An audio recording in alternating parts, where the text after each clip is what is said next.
Hi అండి, నమస్తే. Welcome to చెప్పాలని ఉంది. ఇవాల్టి వీడియోలో సగ్గుబియ్యం సేమియా కలిపి పాయసం చేయబోతున్నానండి. సాధారణంగా సగ్గుబియ్యంతో పాయసం చేసినట్లయితే చల్లారిన తర్వాత స్టిక్కీగా గట్టిగా అయిపోతుంది కదా. అలా కాకుండా మా ఇంట్లో నేను ఎలా ఈ సగ్గుబియ్యం సేమియాతో పాయసం చేస్తాననేది ఈ వీడియోలో చూపించబోతున్నాను. మరి లేట్ చేయకుండా ప్రాసెస్ ఏంటనేది చూసేద్దాం. ముందుగా ఈ పాయసం కోసం పావు కప్పు వరకు సగ్గుబియ్యాన్ని తీసుకోవాలండి. ఈ సగ్గుబియ్యాన్ని ఒక గిన్నెలో వేసుకొని 1-2 సార్లు బాగా కడుక్కోవాలి. ఇలా బాగా కడుక్కున్న తర్వాత సగ్గుబియ్యం ములిగేటట్టుగా నీళ్ళు పోసుకొని ఒక అరగంట సేపు నానబెట్టేసుకోండి. ఇలా నానబెట్టుకోవడం వల్ల పాయసంలో సగ్గుబియ్యం అనేది వేరంగా ఉడికిపోతాయి. ఇలా అరగంట తర్వాత చూడండి, ఒక సగ్గుబియ్యాన్ని కనుక ఇలా నొక్కినట్లయితే మెత్తగా అయిపోవాలన్నమాట. ఇప్పుడు ఈ గిన్నె పక్కన పెట్టేసుకుందాం. ఇప్పుడు స్టవ్ ఆన్ చేసుకుని వేరే గిన్నెని పెట్టుకొని 1 టేబుల్ స్పూన్ వరకు నెయ్యిని వేసి వేడి చేయండి. నెయ్యి వేడెక్కిన తర్వాత కొద్దిగా జీడిపప్పు అలాగే కిస్మిస్ని వేసి దోరగా వేయించుకోవాలి. లో ఫ్లేమ్లో పెట్టుకుని ఈ జీడిపప్పు కిస్మిస్ కూడా మంచి కలర్ వచ్చేటట్టు వేయించుకొని బాగా వేగిన తర్వాత వీటిని తీసుకొని ఒక ప్లేట్లో వేసి పక్కన పెట్టేసుకోండి. తర్వాత అదే గిన్నెలోకి మనం ఏ కప్పుతో అయితే సగ్గుబియ్యాన్ని తీసుకున్నామో అదే కప్తో 1/4 కప్పు వరకు సేమియాని తీసుకుని మంటని లో ఫ్లేమ్లో పెట్టుకుని ఈ సేమియా కూడా మంచి రంగు వచ్చేటట్టు వేయించాలి. అన్నీ కూడా ఒకే గిన్నెతోనే మెజర్మెంట్ చేసుకోవాలి. అంటే 1/4 కప్పు సగ్గుబియ్యానికి 1/4 కప్పు వరకు సేమియా తీసుకుంటే కరెక్ట్గా సరిపోతుంది. సేమియా అనేది మంచి కలర్ వచ్చేటట్టు దోరగా వేగాలండి, లేదంటే పాయసం ఉడికించేటప్పుడు గట్టి పడిపోతుంది అన్నమాట. సేమియా వేగిన తర్వాత ఒక ప్లేట్లోకి తీసుకొని పక్కన పెట్టేసుకోండి. తర్వాత అదే గిన్నెలోకి 3 కప్పుల వరకు పాలని యాడ్ చేసుకోవాలండి. మనం ఏ కప్పుతో అయితే సేమియా తీసుకున్నామో అదే కప్పుతో 3 కప్పుల వరకు పాలను తీసుకోవాలి. నేను ఇక్కడ పచ్చి పాలనే వాడుతున్నాను. పాలు ఇలా 3 కప్పులు తీసుకున్న తర్వాత 2 కప్పుల వరకు నీళ్ళని కూడా తీసుకోవాలి. అన్నీ కూడా ఒకే కప్పుతో తీసుకోవాలి.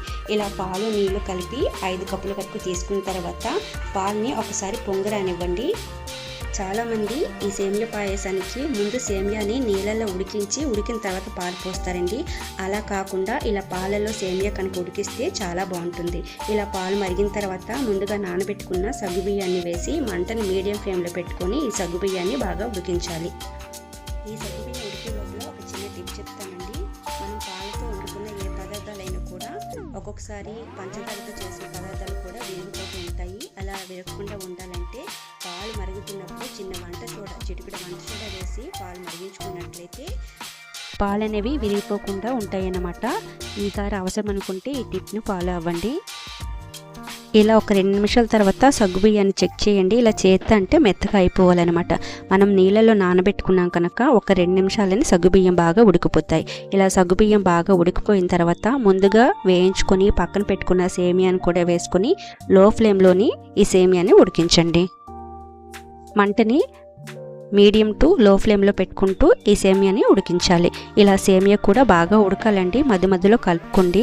ఇలా సేమియా మొత్తం కూడా మనకి పూర్తిగా ఒక 80% ఉడకాలి. పూర్తిగా మెత్తగా అయిపోయినట్లు ఉడికించుకున్నారనుకోండి సేమియా అనేది చల్లారిన తర్వాత గట్టిగా అయిపోతుంది. ఒక సేమియాని ఇలా చేత్తో నొక్కినట్లయితే ఈజీగా ఇరిగిపోవాలన్నమాట. ఇలా ఉండేటప్పుడు దీనిలో పంచదార వేసుకోవాలండి. నేను ఇక్కడ 1 కప్పు వరకు పంచదారను వేస్తున్నాను. మీకు టేస్ట్ బాగుండాలి అనుకుంటే ఈ కప్పు పంచదారకు బదులు కప్పు వరకు మిల్క్ మేడ్ని కూడా వేసుకొని కలుపుకోవచ్చు. మనం 1 కప్పు వరకు సగ్గుబియ్యం సేమియా తీసుకున్నాం కదా, దీనికి 1 కప్పు పంచదార అయితే సరిపోతుంది. ఇలా పంచదార అంతా కరిగిన తర్వాత కాగపెట్టి చల్లార్చుకున్న పాలు మరొక కప్పు వరకు వేసుకొని మరిగించుకోవాలి. మొత్తం ఇక్కడ 1 కప్పు సేమియాకి మనం ఇక్కడ 6 కప్పుల వరకు పాలు నీళ్ళు తీసుకున్నాం అన్నమాట. తర్వాత పాలు వేసుకున్న తర్వాత కొద్దిగా యాలకుల పొడిని కూడా వేసుకోండి. తర్వాత మనం ముందుగా ఫ్రై చేసి పెట్టుకున్న డ్రై ఫ్రూట్స్ని కూడా వేసుకొని 1 నిమిషం పాటు మరిగించండి. ఇలా ఆఖరిలో పాలు వేసుకున్న తర్వాత వెంటనే ఆపేయకూడదండి, 1 నిమిషం మరిగించుకోవాలన్నమాట. కొలత అనేది పర్ఫెక్ట్గా ఉండేలా చూసుకోండి. 1/4 కప్పు సగ్గుబియ్యం అలాగే 1/4 కప్పు వరకు సేమియా, అంటే 1 కప్పుకి 6 కప్పుల వరకు పాలు నీళ్ళు పడతాయి. అలాగే 1 కప్పు వరకు పంచదార పడుతుంది. మీకు తీపి మరీ ఇష్టం ఎక్కువగా కావాలనుకుంటే మరొక 1/4 కప్పు కూడా యాడ్ చేసుకోవచ్చు. మనకి సేమియా కన్సిస్టెన్సీ అనేది చల్లారిన తర్వాత ఇలా ఉంటుందండి. ఒకవేళ సగ్గుబియ్యం మీకు వద్దనుకుంటే స్కిప్ చేసి పూర్తిగా 1 కప్పు వరకు సేమియాతో కూడా ఈ పాయసం చేసుకోవచ్చు. అయితే పాలు అనేవి సగ్గుబియ్యం కనుక వేస్తే 6 కప్పులు వేయండి. సగ్గుబియ్యం వేయకపోతే కనుక 5 కప్పులు పాలు నీళ్ళైతే సరిపోతాయి.